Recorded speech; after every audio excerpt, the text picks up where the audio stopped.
There's something nobody warns you about retirement. Not the money part, not the health part. Those people talk about. What nobody tells you is that freedom, real freedom, the kind that arrives all at once after decades of waiting, can feel much more like loss than liberation. My life today fits on a blank page, and it took me a long time to stop thinking that was a problem.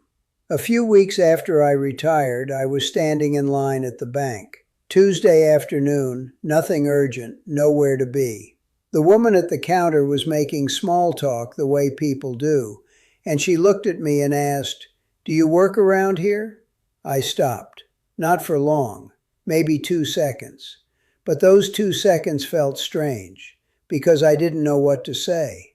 I opened my mouth and the old answer, the title, the company, the whole sentence I'd been saying automatically for 30 years, wasn't there anymore.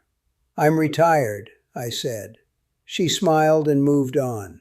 That was it. But I thought about that moment for the rest of the day and into the next morning, because it was the first time I understood what had actually happened when I left work. It wasn't just a job I'd left. It was the answer to the most basic question a person can be asked. Who are you? And I didn't have one anymore. If you felt something like that, if you felt somehow smaller after you stopped working, I want you to know that's not weakness. That's not ingratitude. That's what happens when you spend decades building who you are inside a structure that suddenly doesn't exist. Here's what I didn't understand until it was already happening to me. For all those years, the job wasn't just a job. It was architecture. It told me when to wake up, what to wear, where to go, who to talk to. It decided when I ate lunch and roughly how much money would come in and what kind of person I was in a room full of strangers. My whole sense of self had been built inside that structure. Not because I was obsessed with work. I wasn't. But because the structure was so total and so continuous that I'd confused it with me. When it disappeared, it didn't disappear gradually. One day it was there. The next it wasn't. And what replaced it was a kind of freedom I hadn't prepared for. A psychologist named Edgar Schein spent decades studying what he called career anchors, the values and needs that guide our professional choices over a lifetime. When the career ends, those anchors lose their point of attachment. Research from Boston College's Center for Retirement Research describes this transition as one of the most significant identity reconstructions in adult life, comparable psychologically to other major life passages. I read that and thought, yes, that's exactly what this feels like. I'd built who I was inside a structure, and the structure had been removed. The question wasn't, what do I do with my time now? The real question, the one I hadn't expected, was, who am I when I don't have to prove anything to anyone? I'm not going to tell you I figured it out quickly. I didn't. What I'll share is what I discovered along the way, not as someone who arrived somewhere, but as someone still walking. Some of it was hard to look at. 1 or 2 things I still struggle with, honestly. But if your life has gone quieter than you expected, if some days the simplicity feels less like freedom and more like disappearing, I think what I'm about to say might land somewhere real for you. Let's start with the part nobody talks about. It was a Sunday afternoon. Nothing remarkable about it. I was sitting in the corner of the living room, no plans until the following morning, phone quiet, no messages. The house was still. And instead of feeling peaceful, I felt this vague, sourceless anxiety. I picked up my phone, put it down, picked it up again, opened my email for no reason, closed it, looked out at the street, opened the email again. And then I caught myself. I was looking for urgency where there was none. I was trying to manufacture the pressure that for decades had been the proof that I existed, that I mattered, that things depended on me. Without that pressure, something in me didn't quite know what to do with the silence. That was the moment the question changed. It stopped being, how do I live with less? and became, why did I need so much to feel real? I didn't have an answer, but I finally understood what I was actually dealing with. It wasn't a retirement problem, it was an identity problem, and no amount of scheduling or activity filling was going to touch it. That moment, sitting in that quiet room chasing urgency that wasn't there, is where everything I'm about to say comes from. The first thing I had to accept was this: retirement doesn't end a chapter. It removes an entire identity. Think of it this way. Imagine you've lived in a house full of furniture for 30 years. Heavy stuff everywhere. Shelves, tables, chairs stacked against every wall. It's crowded, sometimes chaotic, but it fills the space. You always know where you are because there's always something right in front of you. Then one day you move, and the new place is empty, just walls, floor, light coming through windows that now seem bigger than they are. The first instinct, and I mean the very first, almost physical instinct, is to fill it back up. Anything. Boxes in the corner, music playing, something to look at. The empty room is uncomfortable not because it's bad, but because it reveals the actual size of the space, the imperfections in the walls, all the things the furniture was hiding. That's retirement. The job was the furniture. When it's gone, you're standing in an empty room for the first time.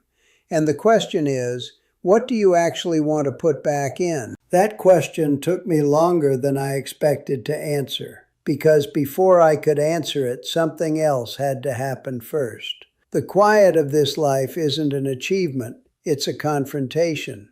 There was a week, maybe 3 or 4 months in, when I realized I'd gone 3 days without having a conversation that actually mattered. Not because I was isolated. I'd exchanged messages, talked with neighbors, had the small interactions that fill ordinary days. But none of it had weight. None of it stayed with me afterward. And that absence was visible in a way it had never been when I was working. Because at work, the superficiality was covered by efficiency. Everyone was busy, everyone was moving, and the fact that most conversations were transactional didn't register as loneliness, it registered as productivity. In retirement, with the noise gone, what was left was just what was actually there.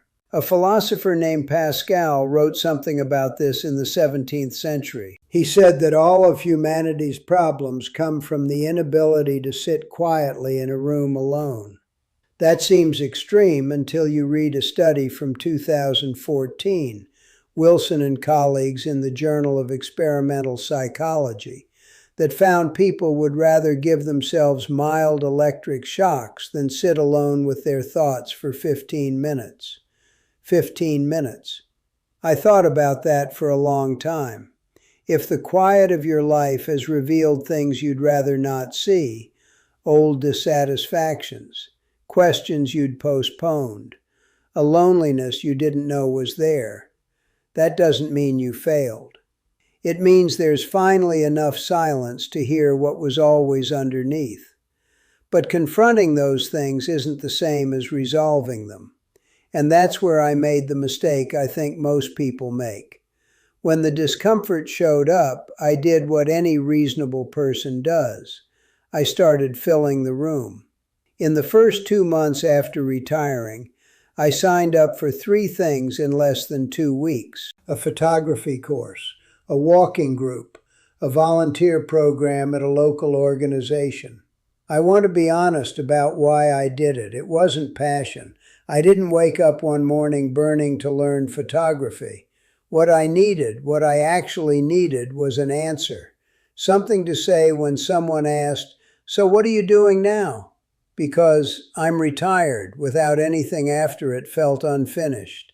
It felt like I was saying, I'm nobody. I went to the photography course twice, never showed up to the walking group once. Did the volunteering for a month and left without much feeling either way.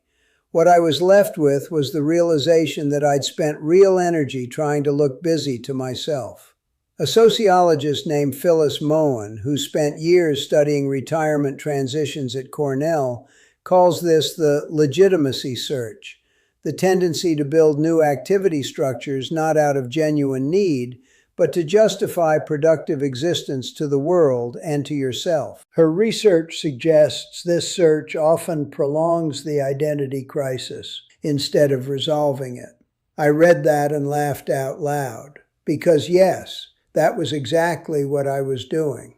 Now, I want to be careful here. I'm not saying don't do things. I'm not saying sitting alone in silence is the answer. Some of the courses, the groups, the volunteering, some of it is wonderful and genuinely wanted and becomes part of a real life. The question I learned to ask before adding anything new was simple. Am I doing this because I want it or because I need to feel occupied?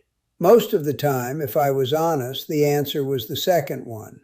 So I stopped. For a while, I just stopped adding things, and the empty room stayed empty a little longer. Here's something I didn't expect. The anxiety I felt wasn't really about money. Part of it was. I won't pretend otherwise. The income changed. The margin got smaller. That's real. And I'm not going to philosophize around genuine financial hardship. If you're struggling, that's not a mindset problem. But I noticed something. On the days I felt most unsettled, most anxious about the future, I'd buy something. Nothing dramatic. A book I wouldn't read. A kitchen tool I didn't need. A subscription to something I'd forget to cancel. Small things, quiet things. When I started paying attention, the pattern was clear. The purchases always happened on the days I felt most adrift. It wasn't spending, it was self-medication. A researcher named Leif Van Boven at the University of Colorado has documented this, the tendency to respond to existential anxiety with material purchases, what she calls material compensation. The same research shows consistently that shared experiences, even simple ones, generate more lasting satisfaction than things you acquire. For people living on smaller incomes, that's actually good news. What genuinely helps tends to cost very little. When I stopped buying by impulse, two things happened. The budget got easier, and the restless days became more visible, which was uncomfortable, but which forced me to actually sit with what I was feeling instead of patching it with something from a website. If you sometimes buy things you don't need and can't quite explain why, that's not a lack of discipline. It's a very human response to a discomfort that doesn't have an easy name. There's a dimension of this I found even harder to face, and I'm going to say it plainly. A few months into retirement, I met an old colleague for coffee, someone I'd worked alongside for years, someone I considered a real friend. We talked for about 45 minutes. Afterward, I sat in my car and tried to remember what we'd actually talked about, and it was almost entirely people from the old office, projects from 3 years ago, who'd been promoted, who'd left, what was happening with the department. When the work context drifted out of the conversation, there wasn't much left to fill it. That wasn't a dramatic realization. It was quiet, a little sad, but quiet. A sociologist named Ray Paul wrote a book specifically about this, about the difference between what he calls circumstantial friendships, built and maintained by a shared context like work, and chosen friendships, built on genuine affinity. His research suggests most people significantly overestimate the number of chosen friendships they have, especially during their working years. Retirement exposes the difference. I'm not saying those relationships weren't real. They were real inside the context. The context just turned out to be load-bearing in ways I hadn't noticed. If you've discovered that some friendships you thought were deep were actually contextual, that's not a failure. Not yours, not theirs. It's one of the most common and least discussed discoveries of this phase of life. What it does, though, and this is what I want you to hold on to, is it makes the things that remain more honest. The relationships that survive the removal of context are built on something real. When you know what's left, you know what's actually there. I want to tell you about an ordinary morning. Coffee. A book I was reading slowly, without any deadline. A short walk. Nothing programmed, just out and back. A long conversation with my wife about nothing in particular. The kind of conversation that wanders and circles and doesn't go anywhere specific and doesn't need to. At some point in the middle of it, I noticed something. I was present in a way I hadn't been in decades.